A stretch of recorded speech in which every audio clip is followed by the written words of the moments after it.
العالمين والعاقبة للمتقين والصلاة والسلام على سيد الأنبياء والمرسلين وعلى آله وأصحابه أجمعين. أما بعد فقد قال الله تبارك وتعالى في القرآن المجيد: بسم الله الرحمن الرحيم.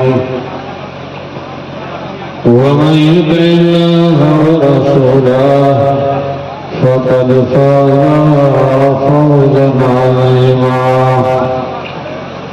وقال النبي صلى الله عليه وسلم: إن الله يرفع بهذا الكتاب أقواما ويدع به آخرين. وقال النبي صلى الله عليه وسلم: آتيتكم بإكرام الدنيا والآخرة. وقال النبي صلى الله عليه وسلم: قد جعل ذل وسعرا من خالف أمري، أو كما قال النبي صلى الله عليه وسلم: إن الله وملائكته يصلون على النبي يا أيها الذين آمنوا صلوا عليه وسلموا تسليما. اللهم صل على سيدنا ومولانا محمد وبارك وسلم صلاة وسلام عليك يا رسول الله صلى الله تعالى عليه وسلم. معزز اور محترم حاضرین محفل، اور اسٹیج پر تشریف فرما علماء اہل سنت، ابھی حضرات نے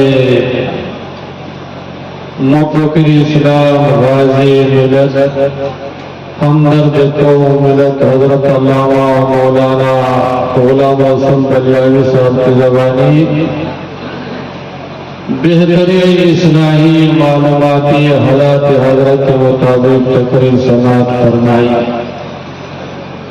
اور اس کے بعد ہمارا جو یہاں ادارہ چل رہا ہے، دارالعلوم چل رہا ہے، حضرت علامہ مولانا حافظ قرآن قاری غلام جابر صاحب کی قیادت میں جو یہاں ادارہ چل رہا ہے،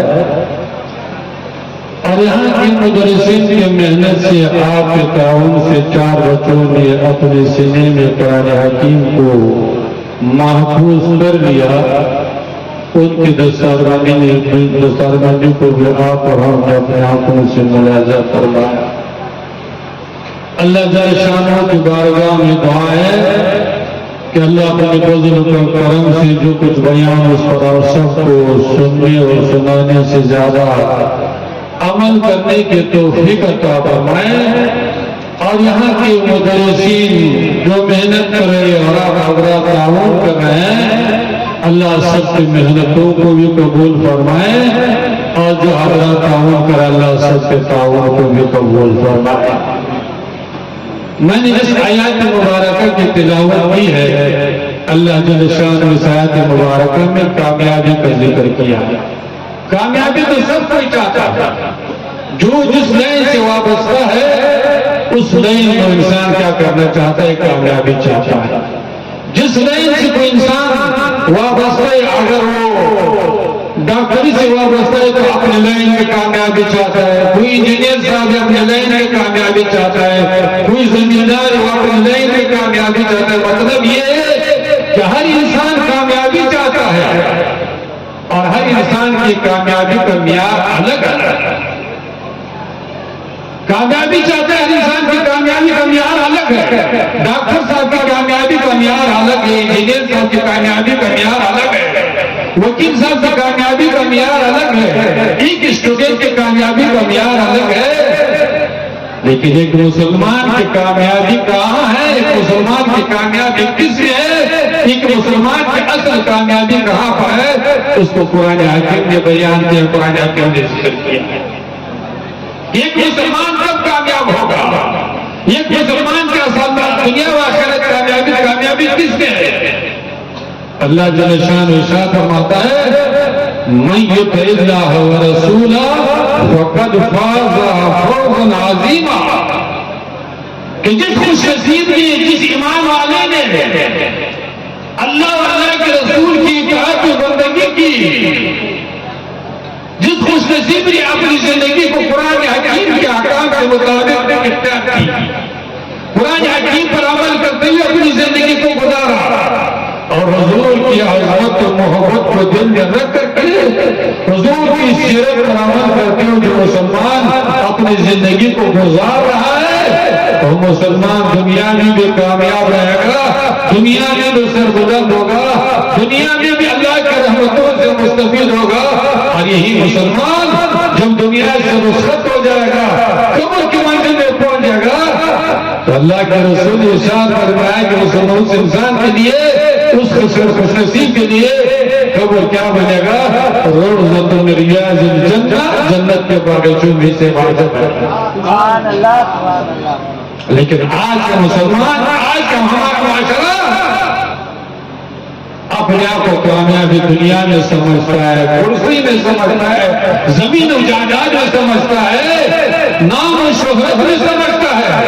ہو سکتا ہے کچھ دنوں کے لیے کامیابی ہو، اگر دنیا دولت سے کامیابی ہوگی تو نمرود و فرعون سب سے بڑا کامیاب ہوتا، شیطان سب سے بڑا کامیاب ہوتا۔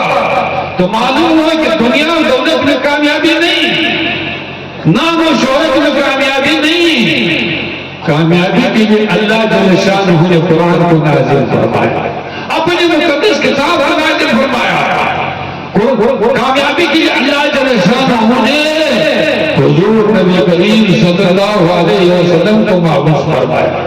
آج یہ مسلمان قرآن کو پڑھے، قرآن کو سمجھے، قرآن پر عمل کرے اور حضور کی سیرت کو اپنائے تو مسلمان کی دنیا کی پریشانی بھی ختم ہو جائے گی، دنیا میں بھی عزت کی زندگی نصیب ہو جائے گی، اور یہی مسلمان جب دنیا سے رخصت ہو جائے گا تب بھی ہر منزل پر کامیابی و کامرانی اس کو نصیب ہو ہی جائے گا۔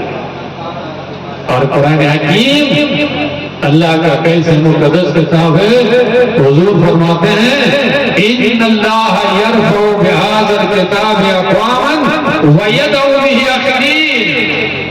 حضور فرماتے ہیں کہ قرآن حکیم وہ کتاب ہے، وہ اللہ کا مقدس کتاب ہے جو مسلمانوں نے، جن ایمان والوں نے اس پر عمل کر لیا یا عمل کریں گے، وہ کیا ہوں گے؟ اس کتاب کے ذریعے، اس کتاب اور عمل کے ذریعے دنیا میں بھی کامیاب رہیں گے، دنیا میں بھی سربلند رہیں گے۔ اور جو کم نصیب مسلمان ہو کر کے قرآن کو پڑھنے کے لیے تیار نہیں، قرآن کو سمجھنے کے لیے تیار نہیں، قرآن پر عمل کرنے کے لیے تیار نہیں، وہ تو کیا ہوگا؟ وہ دنیا میں بھی ذلیل ہوگا، دنیا میں بھی رسوا ہوگا، اور اس سے زیادہ رسوائی مرنے کے بعد شروع ہونے والا۔ آج ہم اپنے معاشرے کا جائزہ لیں، پوری دنیا میں مسلمانوں کا جائزہ لیں، مسلمان پر تعداد میں کوئی کمی ہے؟ پوری دنیا کی آبادی کا دوسرے نمبر مسلمان ہی کا ہے، دنیا کا دولت 80% 70% مسلمان کے پاس ہے، لیکن اس کے باوجود مسلمانوں کو ذلت و رسوائی کا سامنا کرنا پڑ رہا ہے۔ مسلمان کو ہر جگہ پر، ہر مقام پر پوری دنیا میں ذلیل و رسوا بنا ہوا ہے۔ کیوں؟ جب تعداد میں بھی کسی تعداد میں ہے، اب دنیا و دولت میں ذلت و رسوائی کا کیا معنی؟ ذلت و رسوائی اس لیے ہے کہ آج کا مسلمان قرآن سے دور ہو گیا ہے، قرآن پڑھنے کے لیے تیار ہی نہیں، قرآن سمجھنے کے لیے تیار ہی نہیں، قرآن پر عمل کرنے کے لیے تیار ہی نہیں، اور حضور کی سیرت کو اپنانے کے لیے تیار نہیں۔ نتیجہ یہ ہو رہا ہے کہ سب کچھ ہونے کے باوجود مسلمان کو ذلت و رسوائی کا سامنا کرنا پڑ رہا ہے۔ آج یہ مسلمان قرآن سے قریب ہو جائے، قرآن پر عمل کر لے اور حضور کی سیرت کو اپنائے، ہمارا تو یقین ہے، ہر مسلمان کو یقین ہونا چاہیے کہ جتنی دنیا کی پریشانیاں ہیں وہ بھی دور ہو جائے گی، اور یہ مسلمان دنیا سے رخصت ہو جائے گا تب بھی اللہ بھی اس سے راضی ہوگا، اللہ کا رسول بھی اس سے راضی ہوگا۔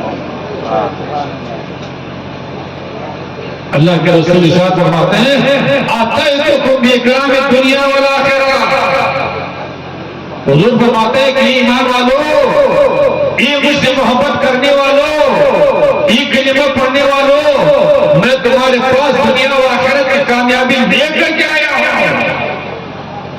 کیا مطلب یہ ہے کہ یہ ایمان والو، تمہارے کامیابی دنیا میں نہیں، دولت میں نہیں، کرسی میں نہیں، میں جو چیز لے کر کے آیا ہوں اس میں تمہاری دنیا کی جو کامیابی آخرت کو نہیں آیا۔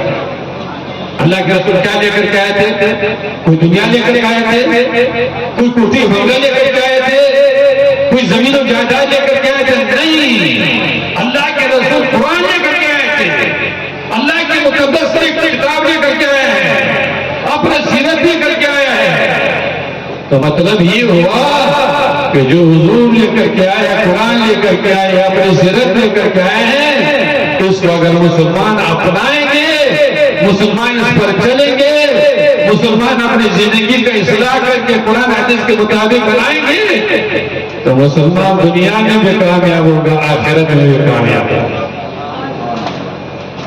لیکن مسلمان، ہمارا قوم، ہمارا معاشرہ روز بروز قرآن سے دور ہو رہا ہے، روز بروز شریعت سے دور ہو رہا ہے، روز بروز مسجد سے دور ہو رہا ہے، روز بروز نماز جو تمام عبادتوں میں سے سب سے افضل ترین عبادت ہے، نماز سے دور ہوتا ہی جا رہا ہے۔ پھر کہتے ہیں کہ ہمارے اوپر ظالم و جابر مسلط ہے۔ آج یہ مسلمان نماز کا پابند بنے، مسجد میں جائے، قرآن سے محبت کرے، حضور کی اشارت فرمائے، جتنی بھی ظالم و جاہل ہے اللہ کے فضل و کرم سے سب میں سے نابود ہو ہی جائے۔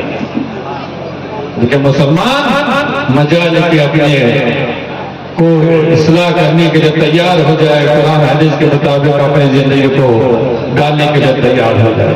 اللہ کے رسول نے ارشاد فرمایا قد جعل الذل والصغر من خالف امری، حضور نے فرمایا کہ جو میرے امر کی مخالفت کرے گا، قرآن و حدیث کی مخالفت کرے گا، حضور کی سیرت کی مخالفت کرے گا، وہ دنیا میں بھی ذلیل ہوگا، دنیا میں بھی رسوا ہوگا، اور یہی مسلمان جو دنیا سے رخصت ہو کر ہر منزل پر اس کو رسوائی و ذلت میں سامنا کرنا ہے۔ تو مسلمانوں، آج موقع ہے، آج اللہ کی رحمت برس رہی ہے، آج موقع ہے کہ ہم لوگ کیا کریں گے؟ اپنے گناہوں سے توبہ کر لیں، اپنی زندگی کا اصلاح کریں،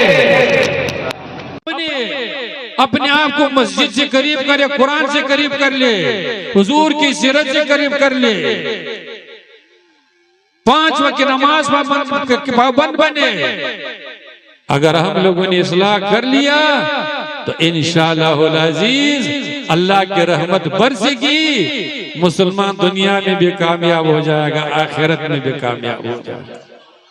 اور اگر یہی سلسلہ چلتا رہا تو یاد رکھیے دنیا کی ذلت و رسوائی تو کم ہی ہے، یہ تو چند دنوں کی ذلت و رسوائی ہے، اصل رسوائی، اصل پریشانی مرنے کے بعد شروع ہونے والی ہے۔ اگر مرنے کے بعد کامیابی چاہتے ہو، سربلندی چاہتے ہو، جنت چاہتے ہو، جہنم سے بچنا چاہتے ہو، اللہ اور اللہ کے رسول کے سامنے رسوا ہونے سے بچنا چاہتے ہو، تو یہ 60 سال 70 سال کی زندگی جو آپ اور ہم کو ملی ہے، آپ دنیا کے لیے بہت محنت کر رہے ہیں، مکان بنانے کے لیے صبح سے شام تک محنت کر رہے ہیں، کرنا ہی چاہیے۔ تو پھر کیا کرنا ہوگا؟ اس مرنے کے بعد جو ہمیشہ کی زندگی، اس کے لیے بھی تیاری کرنا ہے پڑے گا۔ اس کے لیے بھی کیا کرنا پڑے گا؟ تیاری کرنا پڑے گا، 5 وقت نماز پڑھنا پڑے گا، قرآن کی تلاوت کرنا پڑے گا، قرآن پر عمل کرنا پڑے گا، تو پھر کیا ہوگا؟ انشاءاللہ دنیا کی بھی کامیابی ملے گی، اور جب دنیا سے رخصت ہو جائیں گے تب بھی ہر منزل پر کامیابی کا رب سے بوئی جائے گا۔ اللہ جل شان ارشاد فرمایا کہ جو ایمان والا اللہ اور اللہ کے رسول کی نافرمانی کرے گا فقط ضل ضلالا بعیدا، وہ اللہ کے رحمت سے دنیا میں بھی دور رہے گا، دنیا میں بھی دور ہو جائے گا، اور جب مر جائے گا، دنیا سے رخصت ہو جائے گا، تب بھی کیا ہوگا؟ قبر میں بھی پریشانی، میدان معاشر میں بھی پریشانی، اللہ بھی اس سے ناراض ہوگا، اللہ کے رسول بھی ناراض۔ اس لیے مسلمانوں، یہ چند دنوں کی زندگی یہ ہے۔ کتنے بڑے بڑے لوگ دنیا میں ہیں، دنیا سے چلے گئے۔ خوش نصیب ہے وہی مسلمان جس نے کیا کر لیا؟ اس دنیا میں آخرت کی تیاری کر لیا۔ حضور کی خدمت میں ایک صحابی حاضر و عرض کہ یا رسول اللہ صلی اللہ علیہ وسلم، دنیا میں سب سے عقل مند انسان کون سا ہے؟ سب سے ہوشیار انسان ہے کون سا؟ تو اللہ کے رسول نے ارشاد فرمایا، القیس من عرف ربہ وعامل لما بعد الموت۔ حضور نے ارشاد فرمایا کہ دنیا میں سب سے عقل مند انسان وہی ہے جس نے دنیا کی زندگی میں اپنے رب کو راضی کر لیا، اپنے رب کو پہچان لیا، اور کیا کر لیا؟ جس نے دنیا کی زندگی میں آخرت کی تیاری کر لیا، وہ سب سے عقل مند، سب سے ہوشیار انسان۔ اس لیے مسلمانوں، آج موقع ہے، اللہ نے زندگی دی ہے، تمام نعمتوں سے نوازا ہے، جہاں آپ اور ہم دنیا کے لیے محنت کر رہے ہیں، مکان بنانے کے لیے، بچوں کو کامیاب کرنے کے لیے محنت کر رہے ہیں، کرنا ہی چاہیے، لیکن وہاں قبر کی بھی تیاری کرنی چاہیے، قبر کے لیے بھی محنت کرنا چاہیے، میدان معاشر کی گرمی سے بھی بچنے کی بھی کوشش کرنا چاہیے۔ تو پھر انشاءاللہ اگر ہم لوگوں نے اس دنیا میں چند دنوں کی زندگی میں اپنا اصلاح کر لیا تو انشاءاللہ دنیا میں بھی کامیاب رہیں گے، آخرت میں بھی کامیاب رہیں گے۔ اللہ جل شانہ ہمارے جلسے کو قبول فرمائے، جتنے بھی حضرات اس میں شریک ہوئے اللہ سب کی شرکت کو قبول فرمائے۔